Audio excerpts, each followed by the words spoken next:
we're going to start today by talking about new project proposals that have come through the program committee. And then I want to talk about one additional proposal that the committee has not taken action on and try to get some feedback from the commissioners about that.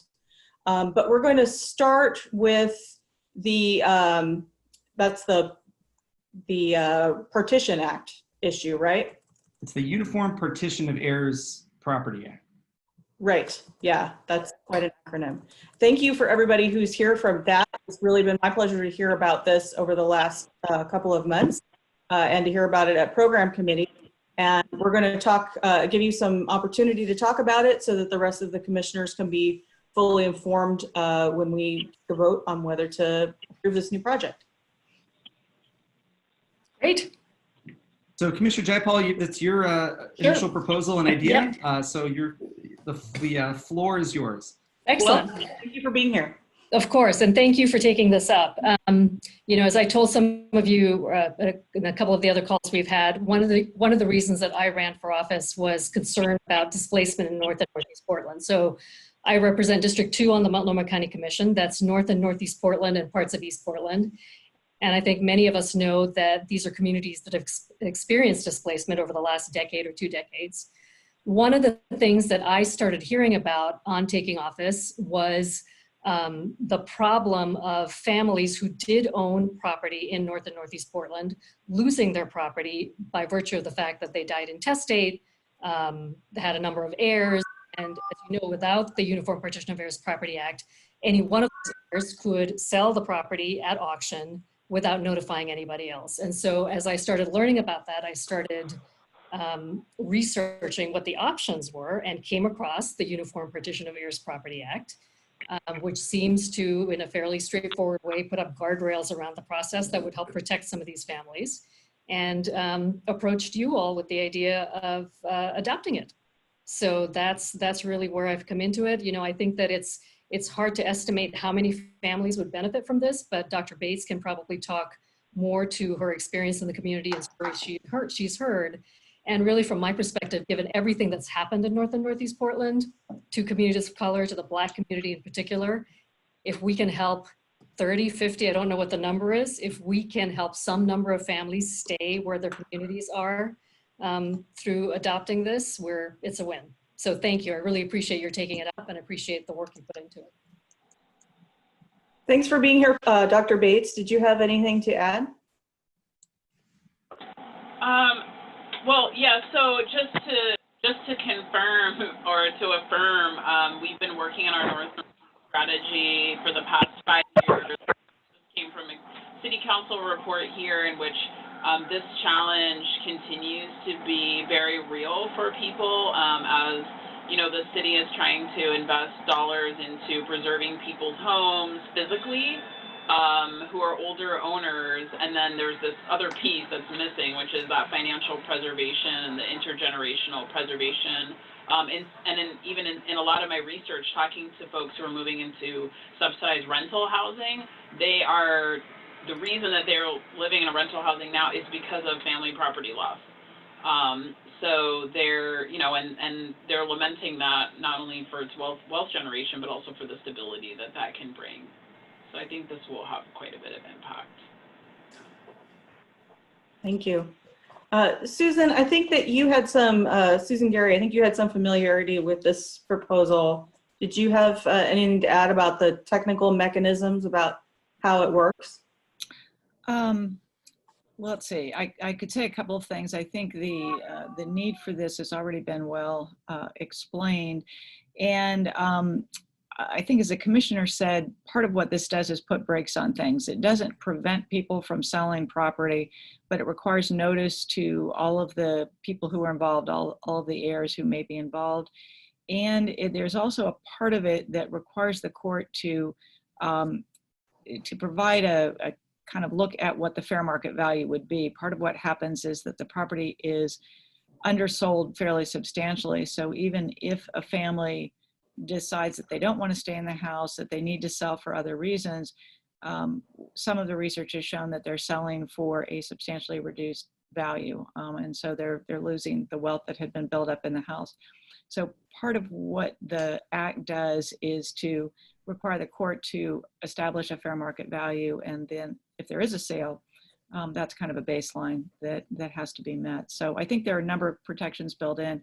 It doesn't prevent sale, and that's part of what's important about it. The family can still do what they want to do, but it makes it, well, I like the way that the commissioner says, puts the brakes on, gives people a chance to figure out what's going to make the most sense for everybody.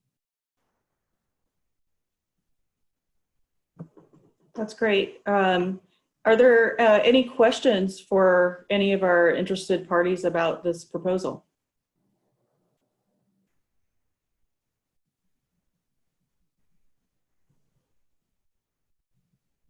Okay, well, hearing none, I think we should take a vote on the proposal. All those in favor of accepting this for a committee, say aye. Aye. Aye. Aye. Any opposed? And any abstentions? Hearing none, the motion carries. Great. Commissioner, thank you so much for being with us. You're welcome to stay for the remainder of our agenda, or if you have other things to do, you're welcome to do those as well. I think I'll exit. And again, thank you. Really appreciate your taking this on. Thanks. We look So- forward to working with you on the project. Same here. Yeah, so for those of you involved in the project, this is Sandy from staff. I will be in touch soon to start the mechanism of building the work group. That's great. I think our next project to talk about is e-wills. Susan, were you going to talk about that one? Yes, I will. And apologies to folks on the call. I'm being trained on Zoom tomorrow. I managed to get the audio, but not the visual. So maybe just as well. But the electronic wills, the place to start here is a question of why we need an act at all.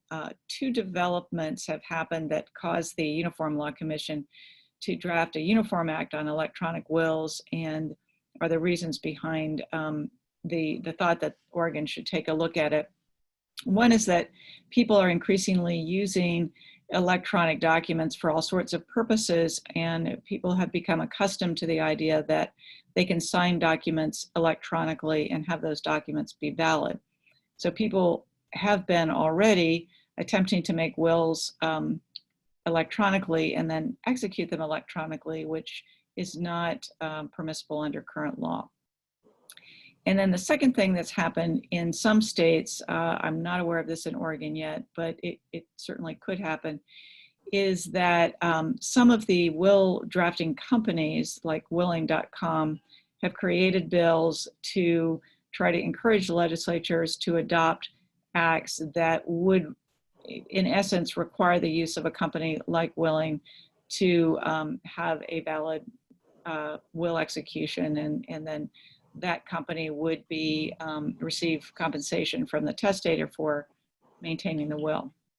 So what we're talking about in the Electronic Wills Act are, it's hard to define an electronic will because of course most of our wills are typed on computers and begin their lives electronically. But what we're really talking about is a will that is executed electronically. It's signed by the testator electronically, signed by the witnesses electronically, and then if a self-proving affidavit is added, it's notarized electronically as well. And the Act provides guidance for how that works, what's required. And the uniform version has some options for states to consider. So I think if we take this on, we'll be looking at that to determine what makes the most sense for Oregon as it's adopted. The Act is pretty limited. The idea was simply to draft a statute that would permit wills to be executed electronically, but then have an electronic will be treated just like another will for all the other purposes, all the other legal rules that would apply to wills. So it's not comprehensive in that it doesn't create rules for the level of capacity to execute a will, undue influence, all of those sorts of things.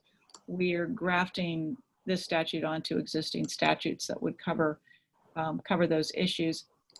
And the goal really is to protect the testator's intent and the testator's wishes. So there are protections to protect the testator from concerns about undue influence, particularly.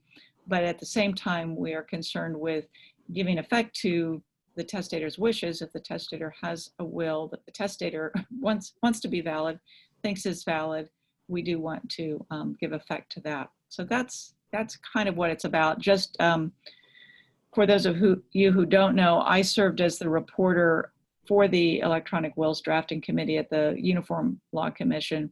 The Uniform Act was approved last July by the Uniform Law Commission, so it's now being considered in quite a number of states around the country. Happy to answer questions.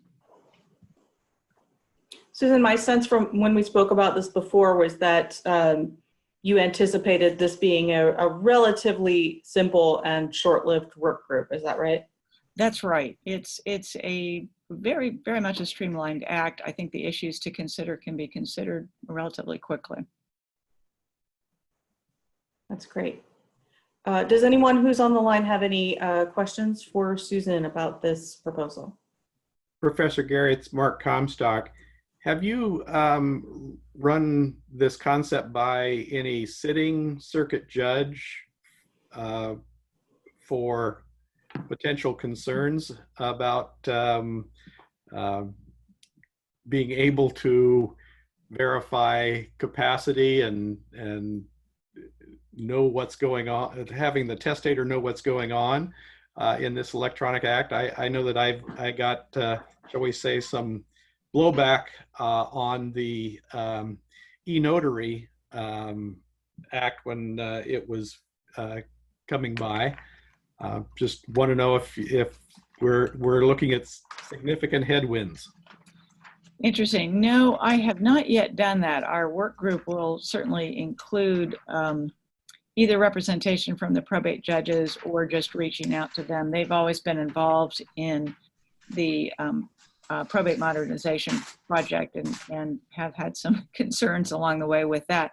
I'm really sorry to hear that you've had questions about the Notarization Act, because one of the things that I think is really helpful for the electronic wills is that with the electronic notarization, I think that actually provides greater protection for an electronic will that uses remote online notarization, a particular form of electronic notarization, but that the act you're referencing would provide. I think those wills are actually less susceptible, certainly to fraud or forgery.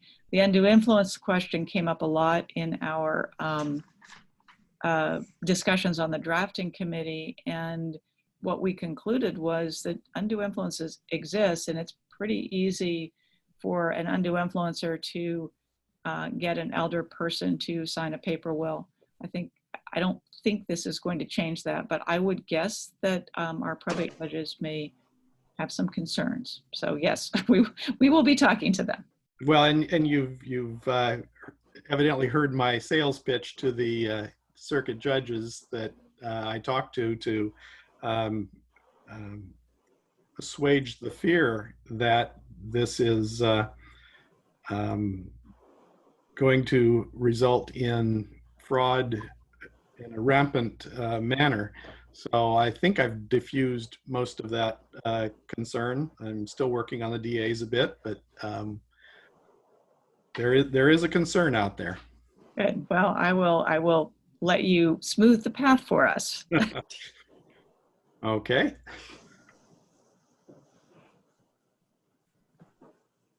Any other questions for Professor Gary? Okay, Gary. Susan, this is Heather Gilmore. Susan? Oh, hi, Heather. Hi. This is Heather Gilmore. Susan, I was just going to ask if you recalled at the Probate Modernization Committee, we had originally looked at including the electronic wills in that probate modernization legislation, and we decided that it was not a good idea. And so I can't remember why we decided it was not a good idea. Do you recall why we decided to not look at that? I think, I don't remember what all was discussed, but I think part of the decision was to wait for the Uniform Act to be finished. If we know that a Uniform Act is in the works, usually I always recommend that a group looking at something wait for the uniform version, because it means that a lot of thoughtful people have already looked at whatever the issues are. I think that may have been part of it. I think our initial thought was it's just a bridge too far, and we had a lot of other things to consider, and we didn't want to go quite that far. So I think it might have been as simple as that. But I think now that there's a Uniform Act, there's something to look at, which is useful. There are 4 states that have adopted electronic wills acts already, not based on the Uniform Act. And there are a whole bunch of states that are going to be looking at the Uniform Act in the coming year or 2. So I think the time is much better now than it was back then. Thank you. This is Steve Bushong. I have a question, and maybe it's for Mark as well as for Professor Gary. But I didn't know I remember the discussion about the concerns of circuit judges in connection with the online notarization issue, and I'm wondering what's the status, and 2, whether it makes sense for this electronic will bill to kind of follow after the Notary Act, or whether they should go, does it make sense to do one after the other, or should they go together?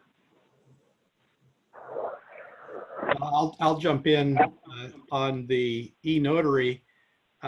It's on hold until the 21 session because we didn't have anyone to carry it, to get it submitted and carried into a committee. So in the short 20 session, we just didn't have the ability to get it into the legislature, and it looks like it would not have gotten very far anyway. But that's where it is.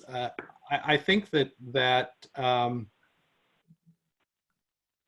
dealing with the e-wills act after the e-notary act, I think will diffuse or be able to temper objections with the e-notary act, so that it might be smoother sailing for an e-wills kind of proposal. Just my 2 cents worth. And Mark, by dealing with it after, since the e-notary is pretty well underway, I think you have a bill ready. I think what I was thinking is, if we went ahead and did the work in our work group for e-wills, getting a bill ready, they would be introduced at the same time in the same legislative session in 21. But I think there is still a little bit of a staggering, because your group has already been doing a lot of that work. Or are you thinking it would be better if we waited until 23? Part of the challenge always is, if one waits, it's 2 years, not 1 year. And so it seems a long time to wait. Well, I think that well, I don't know that there's any great benefit in waiting for another session to go by. But that might be a strategy question that somebody who has more knowledge about the legislature than I can weigh in on. I don't have a problem either way, but I just think that the e-notary act may well smooth the way for the e-wills provisions. Great. And I think with the e-wills act, e-wills bill, I think it's really important to have the e-notary in place, because that to me adds a lot of protection for the electronic wills. So I think, but doing them together may work. And what we could do is, if the work group does its work and is ready, but then we get a sense that it's better to wait, that's always an option.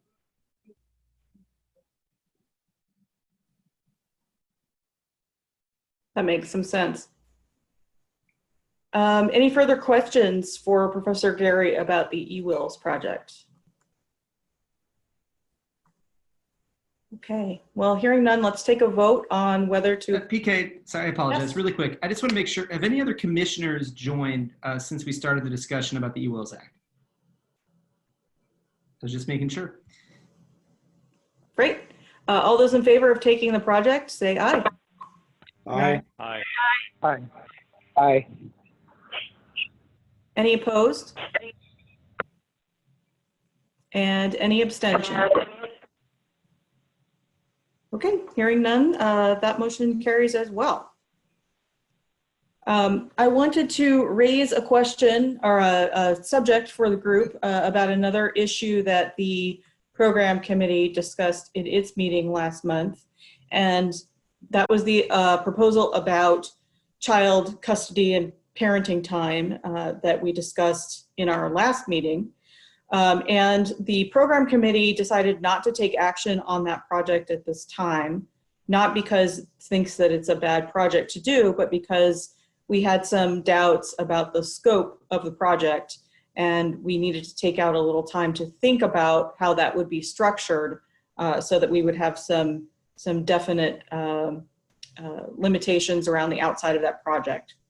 So I'm curious for those of you who have heard about this before, or those who are on the program committee, I wonder if there's any suggestions or thoughts that folks have about how we might go about defining the scope of this project before it goes back to a program committee.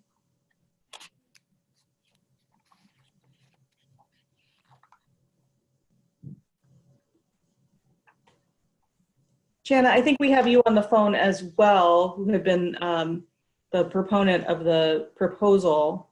Did you have any thoughts about that yourself? Find the unmute button here. This is Jana. Thank you very much. I would like to clarify that I think I'm the carrier or the messenger of the proposal, not necessarily. Yeah, that's right. Just to clarify what my role there is. Correct. You know, I think that any assistance that the Law Commission can provide on this topic is going to be useful and valuable to us. We do need to carry forward this effort one way or another. So if there is information that I can provide the group, that's great. If the Law Commission ultimately decides not to take it up, we will continue having this discussion in other ways. So however it can be moved along, what that might look like, whether the Law Commission has a larger role in it or a smaller role in it, we welcome any help or assistance we can get on that.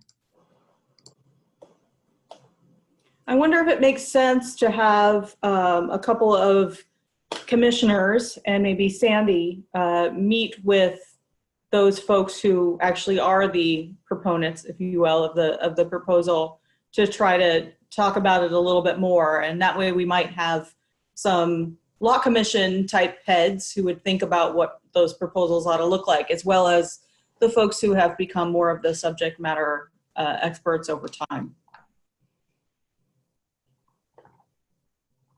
Seems like a good strategy, and I'm happy to work with Sandy to set that up. Great. Well, if there are any commissioners who are interested in working on sort of the scope of that project, please let me know. If I don't hear any volunteers, I may reach out to some of you individually to ask for your assistance. I think the Department of Justice might be interested in that one. This is Aaron. Great. That would be lovely, Aaron. Thank you. Perhaps you have someone who is more in that subject matter field. Was that your thought? Yeah, we do. We have a couple attorneys who I think might be able to help out on this if it does go forward. Terrific. Thank you.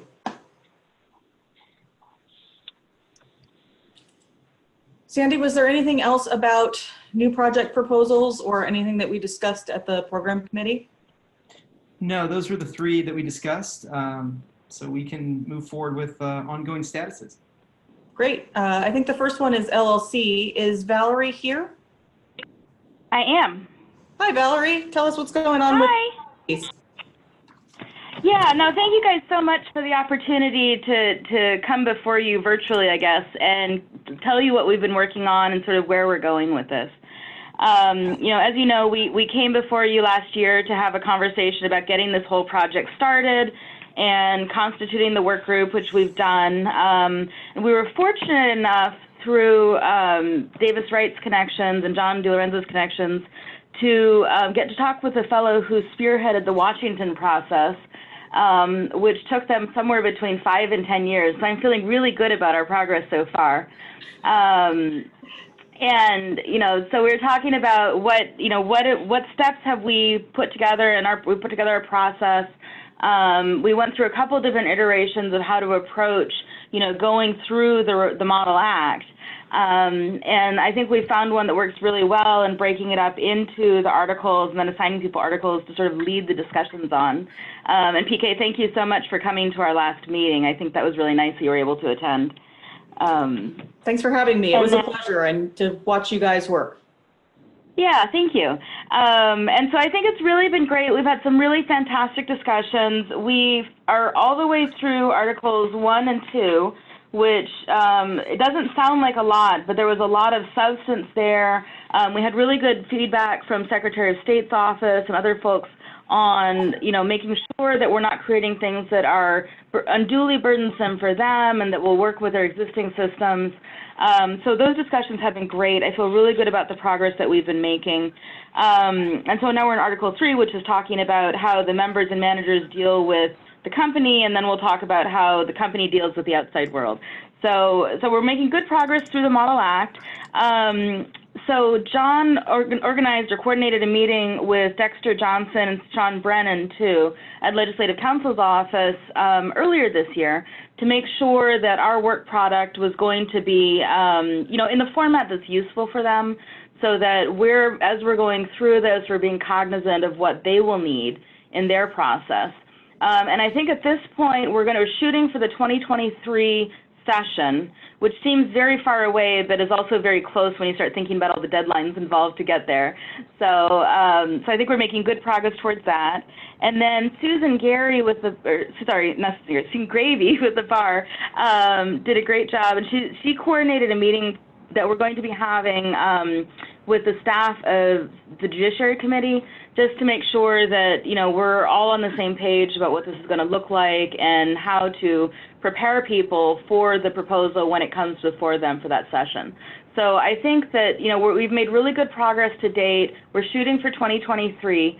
And the work group seems to be humming along pretty well right now. And a large part that's due to Sandy's good efforts in coordinating the group and making sure that everybody has the information that they need in advance of the meetings and everything. So I'm thrilled to answer any questions that you have about what we've done or where we're going on this, but I'm feeling pretty good about it.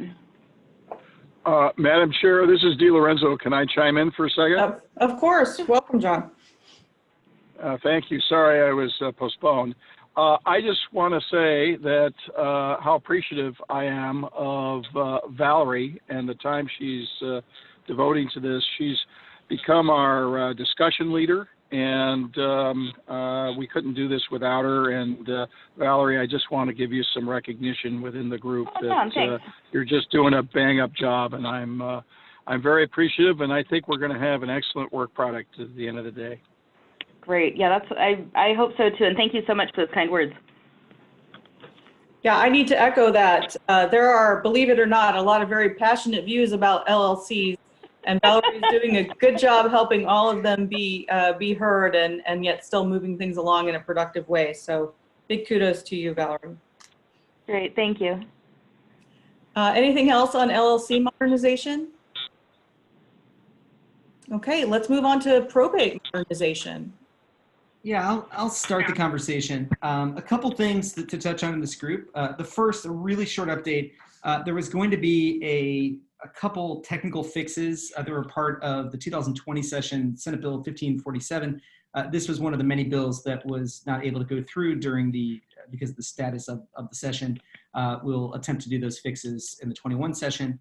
And then the most important thing we want to talk about is I have Heather Gilmore, who I know we heard from a little bit earlier, here to talk about potential for this group to move forward with some additional work.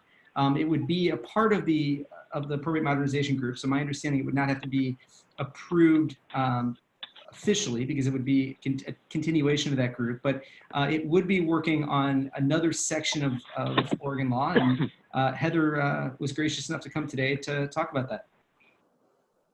Thank you, Heather. Hi. So I have sat on the probate modernization group since it was convened.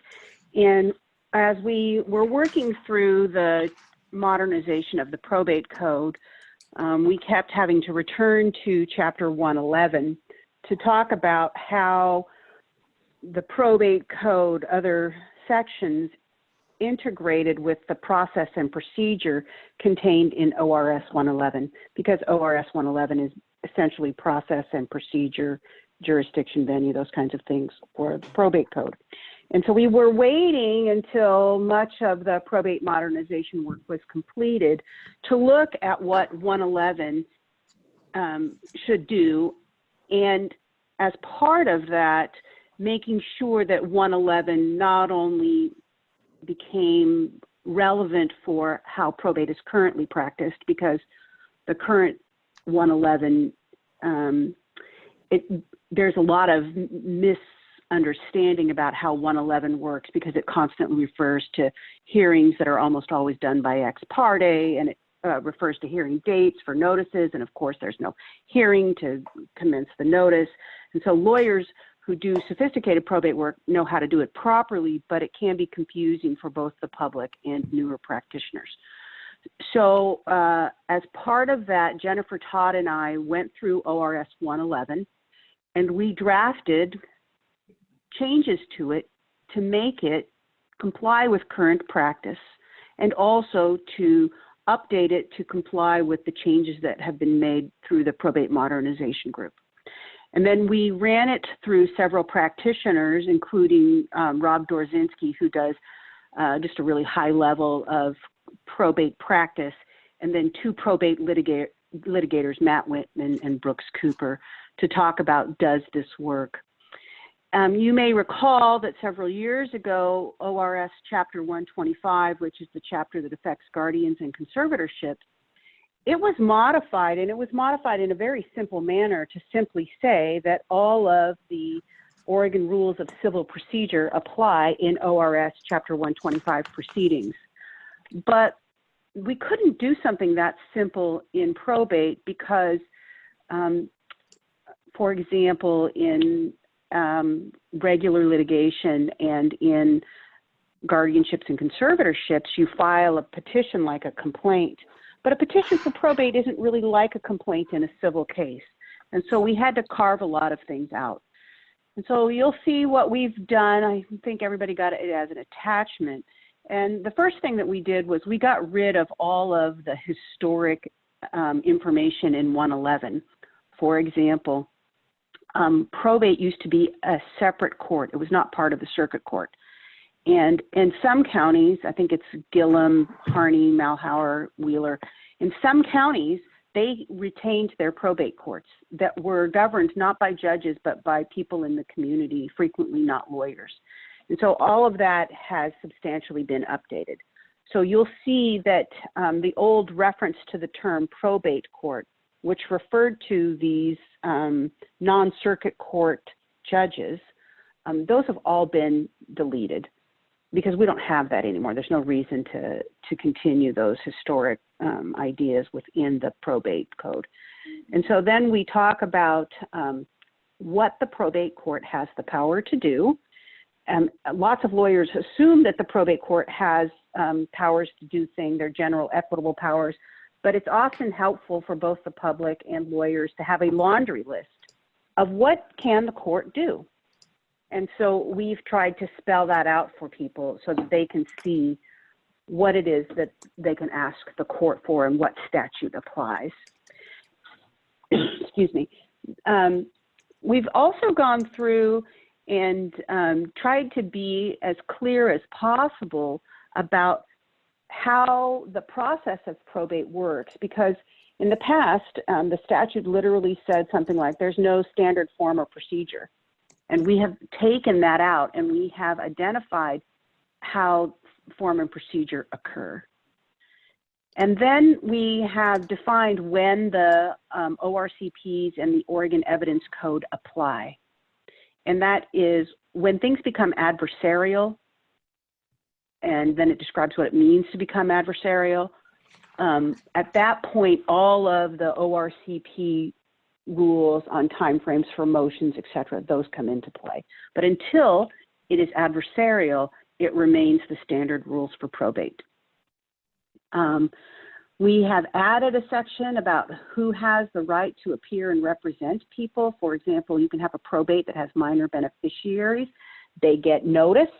They don't have a guardian ad litem or anything appointed for them, and the probate just proceeds. And simply by the fact of noticing them without having some responsible adult have the right to notice on their behalf, sometimes those children's interests aren't well protected. So we added a representation provision for persons who might need assistance, and those are similar to the representation provisions contained in ORS 130 for trusts. We define more clearly what the notices must say, who must be given the notices, how you send things. We've added time periods and how proof of services are done. There's nothing in there that's new other than the representation that isn't the standard for practice, but what we've done is codify it. So our hope is that as part of the Probate Modernization Committee's kind of final acts, that we can, as a committee, go through the proposed legislation Jennifer and I have drafted, and assuming that the committee finds that acceptable or finds it acceptable as the committee modifies it, then we would hopefully have new legislation for Chapter 111. Thanks, Heather. That sounds terrific. Do you feel confident? I think from everything I've heard so far, you are, that the probate group membership will be willing to continue to work on this additional chapter? I believe they are, and Sandy, correct me if I'm wrong. I think Lane Shetterly has agreed that he'll head this up for us as part of, that is affirmative. Lane has agreed that he will continue in his capacity as the chair of the Probate Modernization Group for Chapter 111. Great. Well, thank you all for that tremendous work. One of the things I love about the work we do is, when we look at these chapters, that everybody kind of knows what they mean, except the people who are reading it for the first time, and that has such an exclusionary effect on law and on new lawyers and people who are proceeding pro se, that it really makes a big difference to open this up. So thank you again for all that work. You're welcome. Anything further on? So do you need any? I didn't know if there was questions you wanted me to answer about it, or. I have none. Does anyone else have questions for Heather? Great.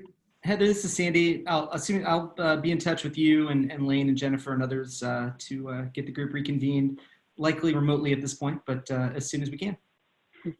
Okay, perfect. Thanks. Thank you, Heather. I think our next update was about direct criminal appeals. Justice Duncan and Krista were working on that. I can take it first, actually. I don't want to get in the way of the chairs, but we are still at the point, and I'll let them elaborate, but the chairs have done a really solid job at working with me to find documents associated with this group.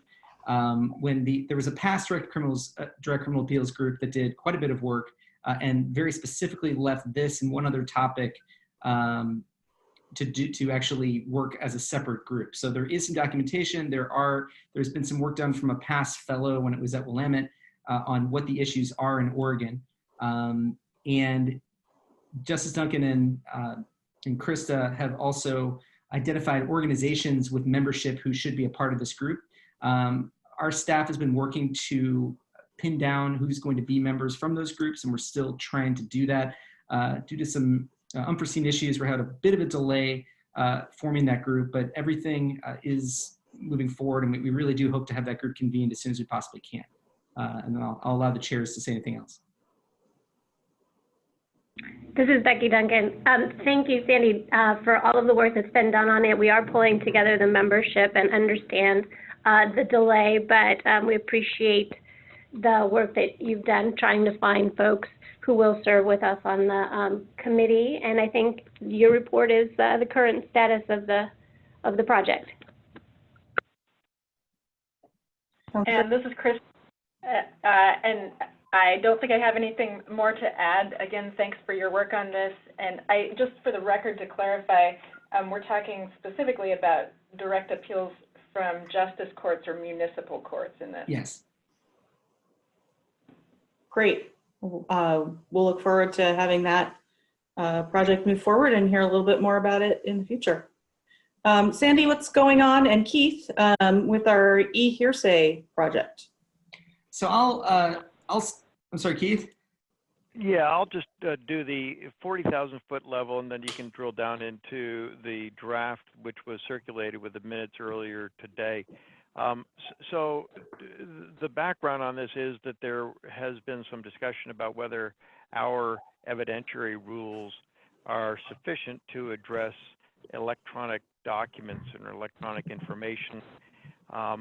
Sandy and I have been meeting with some of our fellows, and the initial starting point was to get a sense of what other states have done, and are our rules actually deficient?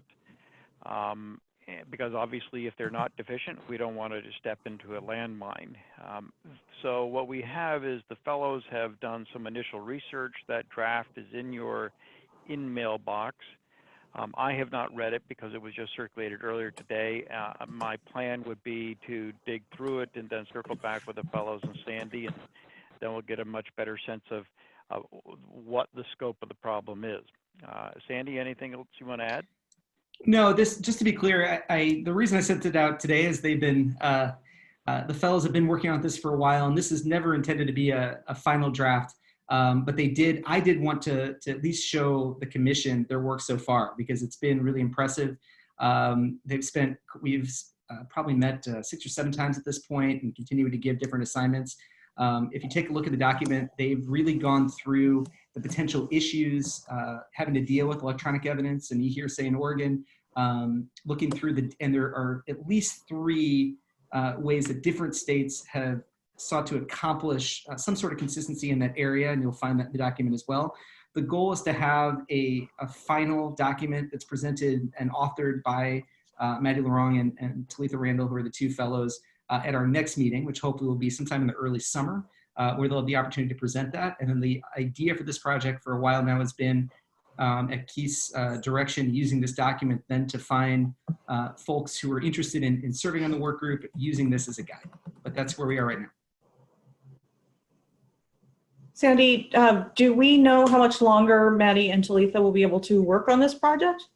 They are both excited to stay on. They'll both be doing jobs outside of Eugene over the summer, but they're both interested in coming back for the fall. Talitha is able to commit to all of next year, school year, and Maddie to at least the first semester. So they're both interested in this and other projects, but if we are able to approve a work group, get a work group together at the summer meeting, they certainly will be able to continue to work on the project through at least the end of 2020.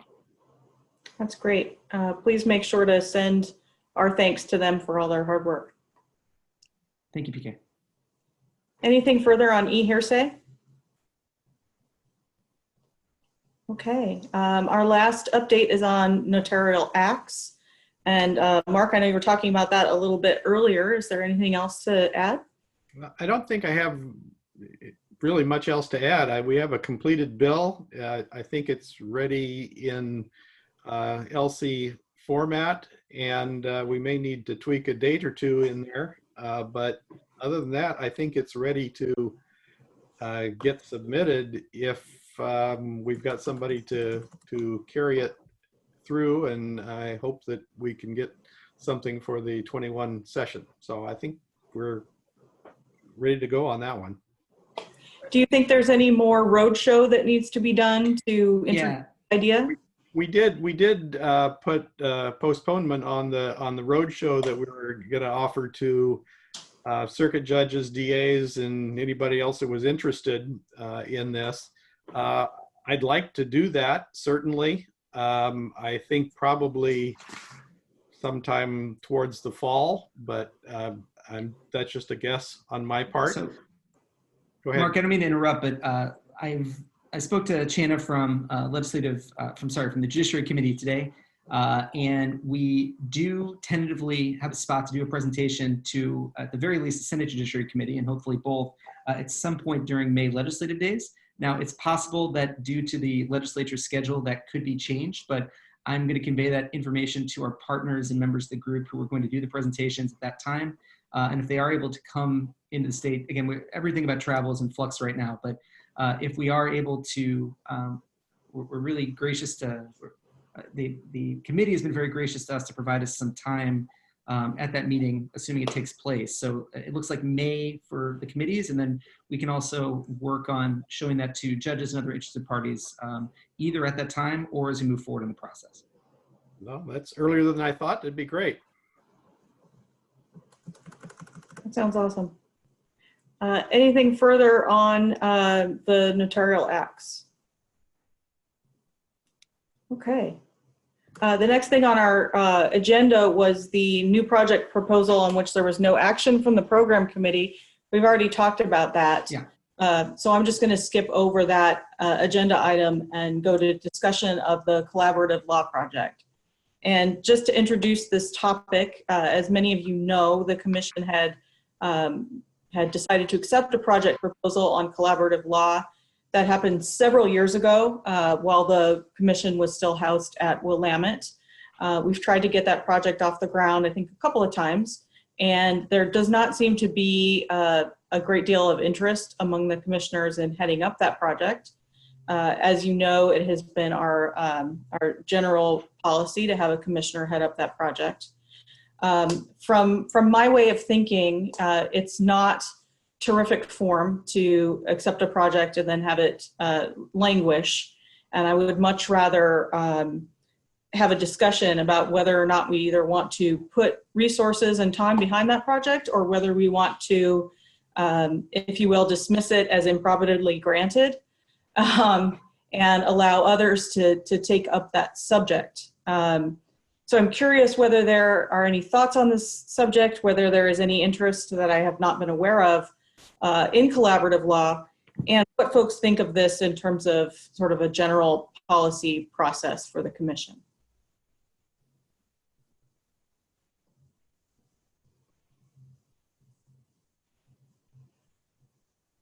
Well, I'll jump in. I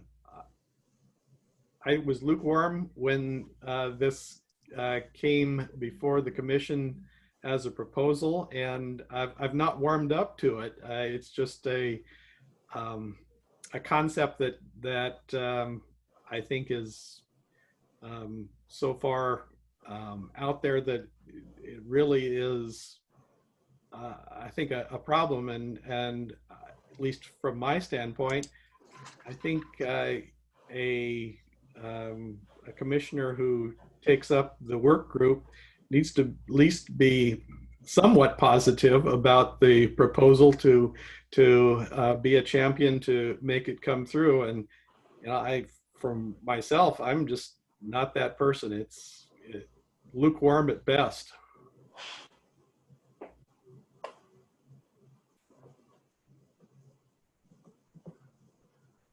Any other thoughts on that?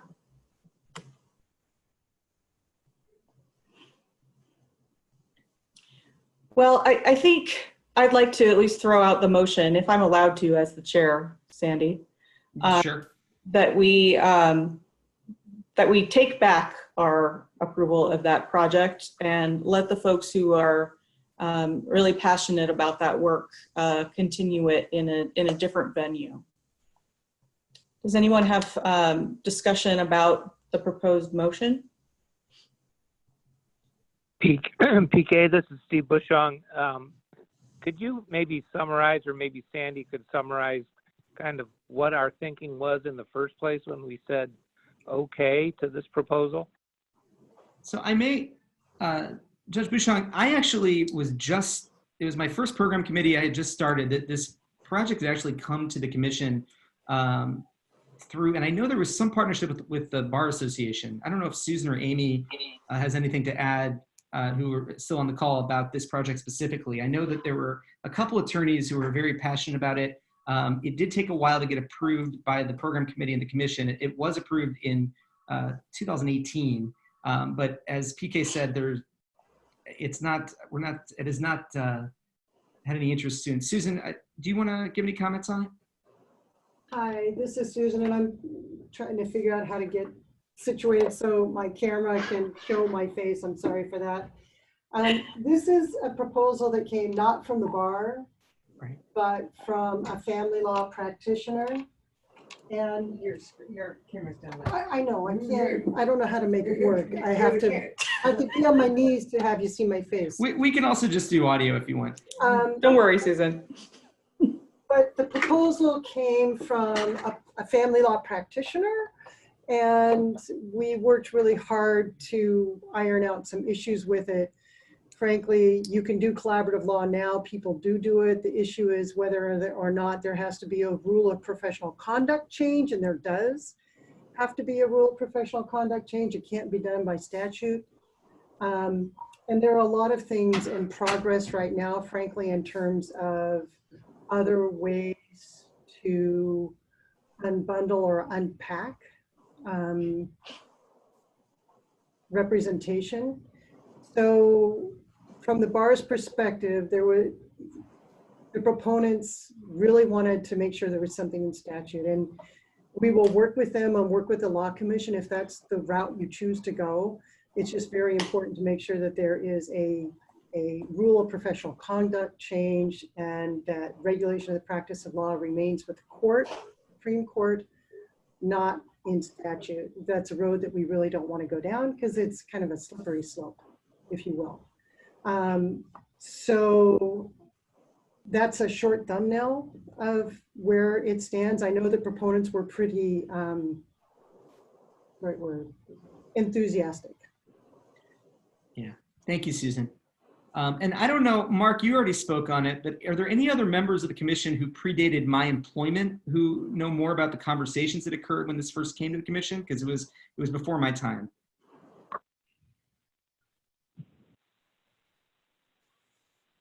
Well, this is Steve Bushong. I was on the commission, and I remember that conversation. I remember the bar being what I would characterize as pretty lukewarm, and Susan Gravy has just reminded me that I know we had some discussion about whether the RPC change should come first.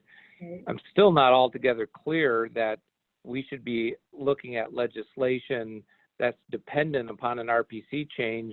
I think first maybe they should seek a change of the RPC, and then we could, if they're successful in changing the RPC, we could look at crafting some legislation that might accomplish what they're out to accomplish.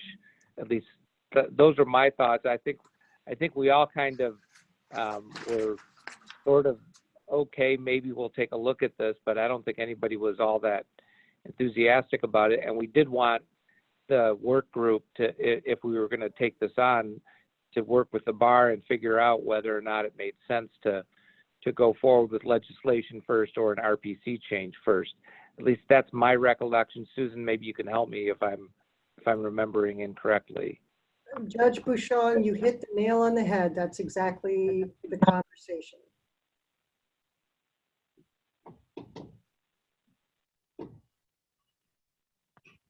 So with that, this is Steve Bushong again. I would support your suggestion And if it was a motion, I would second it. And they can always come back if we haven't thought this through carefully, they can come back and make another pitch. But I agree with you that we shouldn't have it sitting out there as approved but no action. I think we should take back our approval at this time and see where they go in working with the bar and working on a possible RPC change at this time. That makes a lot of sense to me, and I really appreciate the background on that, Judge. If you're okay with it, I will consider that to be a second to my motion. Yes, that's fine. Great. So we have a motion and a second. Is there any further discussion on the proposal?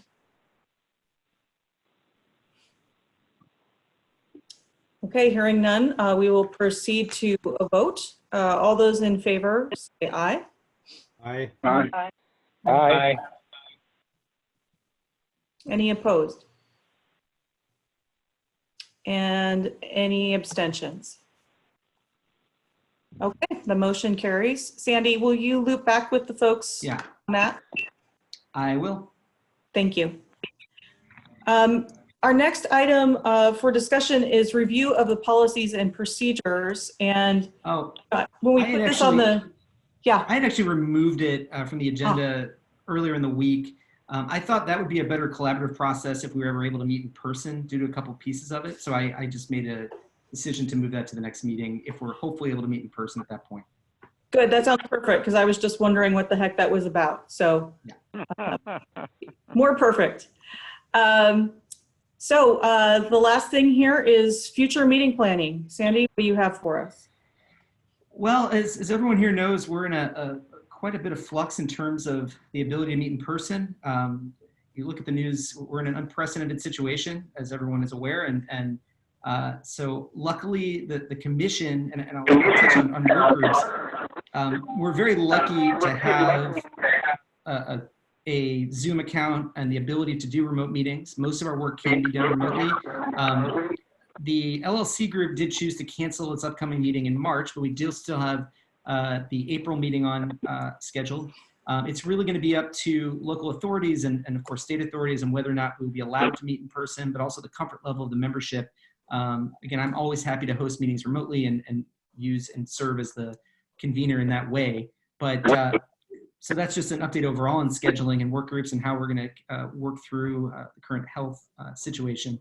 But in terms of the Law Commission, what I would like is to, hopefully, if everyone agrees, to look to do another meeting sometime in early summer. A couple topics that we do need to discuss is our strategies for the budget for the Oregon Law Commission in the upcoming 2021 session, to make sure that we're all on the same page as we make our request and as we work with all the necessary entities to ensure that we're able to continue our work with the appropriate amount of funding, as well as giving our Law Commission fellows a chance to present the report on the Hearsay Project, and then to work on hopefully if we're able to meet in person, to work on policies and procedures, which hadn't been done in many years, and any other thing that comes up at that point. So I'm looking at somewhere in late May, June, July-ish. It's big.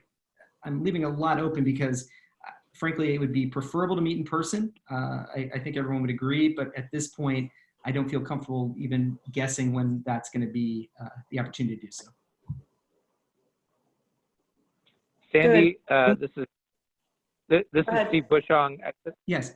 I just wanted to let you know that the move to the new Multnomah County Courthouse is scheduled. We're scheduled to be closed July 15, 16, and 17, and moving those days, and open for business in the new courthouse on July 20. So if we can avoid any time in that time frame, that would be terrific, at least for me and pretty much everybody in Multnomah County. I have that noted. Thank you, Judge Bushong. Judge, and I think you have offered to host us in the new digs once you are all set, so we're looking forward to that. Yes, that's correct. Great. Well, I think we may also have one additional new proposal to talk about next time, which would probably be good to discuss in person as well. So But Sandy, I'm wondering if maybe we shouldn't let it go too late into the summer before we at least try to look at this again. Once we get into the summertime, we lose a lot of people on vacations and such. I can work on scheduling a date, knowing that we might have to have a remote option. I'm happy to do that. That would be my preference. Does anyone else have thoughts on that? Yeah, I think that's the right way to go, given the circumstances. Good. Let's try to do something. I'm thinking maybe just after Memorial Day, like early June. Okay, and we can work on who hosts and where it's going to be based off the information that comes at that time. Exactly. All right, anything else for the good of the order? Okay, hearing nothing. Thank you all so much. And make sure to wash your hands and stay safe out there. Thank you all for your patience to do a remote meeting. I really appreciate it. Thank you. Thanks. Bye, everyone. Bye-bye. All right, PK, I'm going to end the meeting. Bye, Sandy.